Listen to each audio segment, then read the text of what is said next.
রঙের খেলা। ছোট্ট বন্ধুরা, কেমন আছো তোমরা? আজ আমরা শিখব নানা রঙের নাম। তৈরি তো সবাই?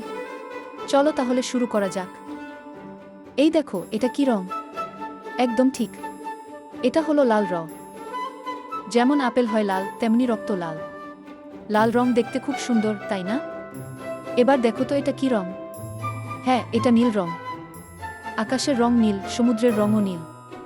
নীল রং দেখলে মন জুড়িয়ে যায়। এইবার কোনো রং দেখবে? এই তো সবুজ রং। গাছের পাতা সবুজ, ঘাসও সবুজ। সবুজ মানেই সতেজতা। শেষ রংটা কি? এটা হলো হলুদ রং। সূর্য হলুদ, ফুলও হলুদ হয়। হলুদ রঙে ঝলমলে একটা ভাব আছে। তাহলে আজ আমরা কয়টা রং শিখলাম? লাল, নীল, সবুজ আর হলুদ। সবাই মিলে আবার বলবে, দারুণ।